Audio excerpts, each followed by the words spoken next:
మీ అందరికీ నమస్కారం.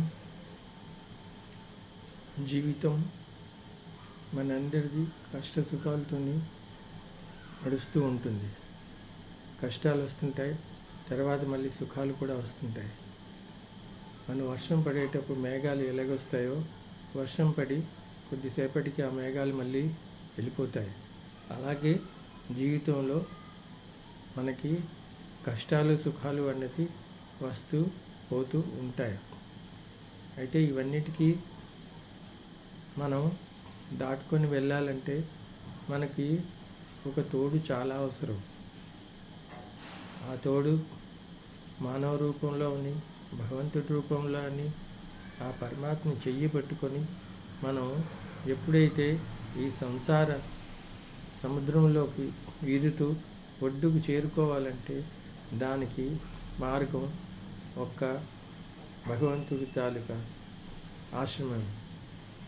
మనం ఎప్పుడైతే అతనికి ఆశ్రయించి నడుస్తూ ఉంటామో మన కష్టాలు సుఖాలు అన్నీ దాటుకొని వెళ్ళగలం.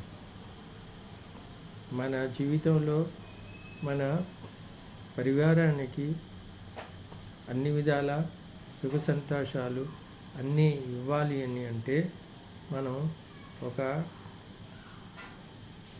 మనకి ఒక మనిషి చాలా అవసరం. అది సాయం చాలా అవసరం. అందుకే ఆ పరమాత్మే, ఆ భగవంతుడే మనకి ఏదో రూపంలో వచ్చి మనకి సాయం చేస్తూ మన కష్టాలని ఒడ్డెక్కించి మనకి తీరానికి చేర్చుతారు. కానీ ఈ సంసారం అన్నది మన జీవితంలో ఈ సంసారంకి దాటాలి అంటే మనకి అన్ని విధాల చాలా రకాల విషయాల్లో మనం ఆలోచించుకోవాలి. ఒకటి, మన పరివారంలో అందరికంటే ముఖ్యము మన తల్లి తండ్రులు సేవ, భార్య పిల్లలకి సేవ. ఇవన్నీ మన మీద చాలా మటుకు రెస్పాన్సిబిలిటీస్ ఉంటాయి. అన్నదమ్ములు అక్క చెల్లెలు కూడా కొంతమందికి ఉంటారు. పెళ్ళిళ్ళు చేయవలసి ఉంటుంది. దాని బాధ్యత కూడా మనిషి మీద ఉంటుంది. కాబట్టి మనం ఇవన్నీ వీదుకొని వెళ్ళాలి అంటే మన కష్ట సుఖాలకి దాటుకుంటూ ఈ పరివారాన్ని చూస్తూ మనం వెళ్ళవలసి ఉంటుంది. అందువలన ఇవన్నీ దాటుకొని వెళ్ళాలంటే మన వల్ల సాధ్యమైన పని కాదు. అందువలన మనకి ఆ భగవంతుని ఆశ్రయించి మనం మన సంసారాన్ని నడుపుకుంటూ వెళ్ళగలం. అది ఒక్కటే మార్గం. అందు గురించి మనం నిత్యము ఆ భగవంతుని ధ్యానిస్తూ మన పనులు ప్రతి పని మనం చేసే ముందు ఆ భగవంతుని తలుచుకుంటూ మనం పని ప్రారంభిస్తే ఆ పని అంతా మంచిగా ఫలము వస్తుంది. దానికి ఫలము కూడా ఆ భగవంతుడే మనకి అందిస్తాడు. అందుకే కర్మలు చేసేటప్పుడు కూడా మనం ఆలోచించి ఇది మంచి కర్మ చెడు కర్మ అని ఆలోచించి మనకి ఆ భగవంతుడు బుద్ధి ప్రసాదించారు కాబట్టి మనం దాని గురించి తెలుసుకొని మంచి కర్మలేవి చెడు కర్మలేవి అన్నవి చూస్తూ మంచి కర్మలను చేయవలను, చెడు కర్మలని వదిలేయవలను. అప్పుడే మన సంసారంకి మనం ఎదుకొని ముందుకు వెళ్ళగలం. భగవంతుని ఆశ్రయ పొందాలన్నా దానికి చాలా విధములుగా కొన్ని నియమాలు పాటించవలసి ఉంటుంది. ప్రతి మనిషి న్యాయము ధర్మము అని పాటించవలసి వస్తుంది. అది న్యాయస్థానము కొంచెము కష్టంగా ఉన్న, ధర్మమును పాటించే మనిషి కొంచెం కష్టంగా ఉన్నా కానీ ఆ భగవంతుని చెయ్యి పట్టుకొని మనం నడుస్తూ ఉంటాము కాబట్టి ఆ ఆ బాధను కూడా మనం దాటుకుంటూ వెళ్ళగలం. అది ఒక్కటే మార్గం. అందు గురించి మనం అందరూ ఆలోచించవలసింది ఒకటి ఏమిటంటే, ప్రతి మానవుడికి ఇంట్లో కష్టాలు సుఖాలు వస్తూ ఉంటాయి కాబట్టి, కష్టం వచ్చినప్పుడు ఆ భగవంతుని తలుచుకుంటాం.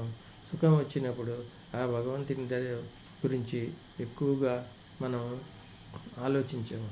కాబట్టి కష్టం వచ్చినా సుఖం వచ్చినా ఆ భగవంతుని గురించి మనం నిత్యము ఒకే విధముగా ఆలోచిస్తూ అతని శరణం కోరుచు మనం ఈ సంసార బాధ నుంచి విముక్తి పొందగలం. ఆ తర్వాత మన ఫ్యామిలీలో మన పరివారంలో అందరికీ కూడా ఒక ఒడ్డుకు చేర్చాలన్నా అది దాయిత్వం అన్నది మన మీదే ఉంటుంది. కాబట్టి చిన్నప్పటి నుంచి పిల్లలు జన్మించిన దగ్గర నుంచి వాళ్ళు చదువులు, పెళ్ళిళ్ళు, వాళ్ళ పిల్లలు, వాళ్ళ గురించి కూడా మన పెద్దలు ఆలోచిస్తూ జీవితం గడుపుతుంటారు.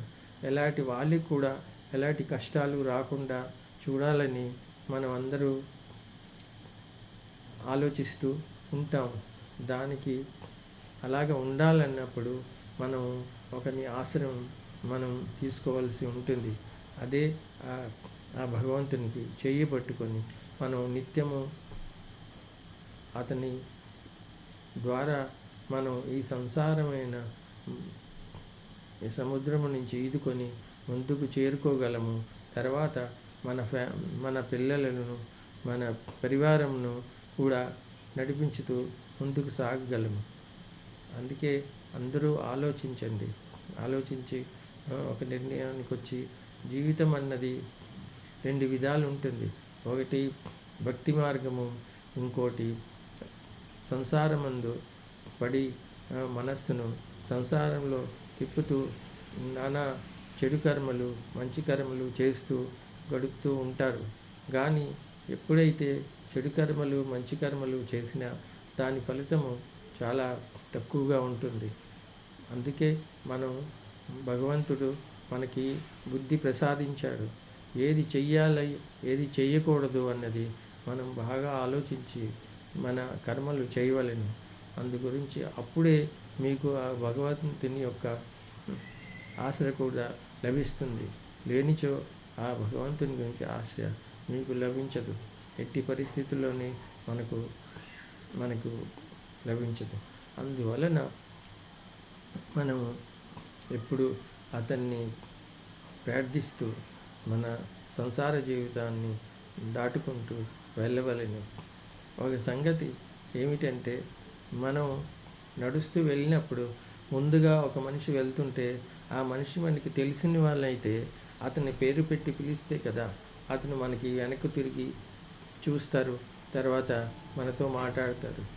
ఇది అలాగే ఆ భగవంతుని పిలిస్తేనే మనకు చూస్తారు. లేకపోతే ఆ భగవంతుడు మిమ్మల్ని పట్టించుకోరు. అతనికి ఎవరైతే ఆశ్రయిస్తారో ఎవరైతే పిలుస్తారో అతను కూడా ఇస్తారు. అందు గురించి ప్రతి మనిషి ఒకటి బాగా ఆలోచించి మీరు ఈ సంసారమైన సముద్రం నుంచి దాటాలంటే ఆ భగవంతుని చెయ్యి పట్టుకొని దాటుకొనవలెను తప్ప మరి వేరే మార్గం అంటూ ఏమీ లేదు. కానీ ఒక విషయం ఏమిటంటే తెలుసుకుంటా, ప్రతి మనిషి ఉదయము లేచి మన ఉద్యోగాల గురించి పనుల మీద బయటికి వెళ్ళేటప్పుడు ఎక్కడైనా దగ్గర ఏ ఆలయం అయినా ఉన్నా అతని ఆలయంలోకి వెళ్ళి దర్శనం చేసుకొని వెళ్ళవలెను. అప్పుడు మీరు వెళ్ళే ప్రతి పని దినమంతా సుఖంగా మంచి సమయంగా దాటుతుంది. తర్వాత మీరు సుఖంగా ఉంటారు కూడా. అందుకే ప్రతి మనిషి ఉదయము తమ కార్యక్రమాలకి వెళ్ళినప్పుడు ఆ భగవంతుని గుడిలో ఎలాంటి ఏ భగవంతుడైనా పర్వాలేదు, అందరు భగవంతుడు దేవుళ్ళు ఒకటే. అందు గురించి మీరు ఏ భగవంతుని ప్రార్థిస్తారో, నిత్యము కొలుస్తారో, అతని గుడికి వెళ్ళినా పర్వాలేదు. అది చేస్తూ ప్రతి మనిషి అప్పుడు మీకు ఆ పరమాత్మ, ఆ భగవంతుడు మీ అందు నిత్యము ఒక అతని చెయ్య మీ మీద ఉంటుంది కాబట్టి మీరు ఈ సంసారం నుంచి హాయిగా మీ ఫ్యామిలీకి చూస్తూ మీరు కూడా హాయిగా ఈ సంసారం బాధ నుంచి విముక్తి కలుగుతుంది. అందు గురించి బాగా ఆలోచించి మీరు దినచర్యలు బాగా మంచి చేస్తూ మీ సంసారంని ఉద్ధరించండి. మీ పిల్లలను మంచి మార్గంలో నడిపించండి. మీ మీ మీ తల్లి, తండ్రి, అక్క చెల్లు, అన్నదమ్ములు అందరి సుఖము కోరుకోండి. అప్పుడే మీకు కూడా సుఖం కలుగుతుంది. నమస్కారం.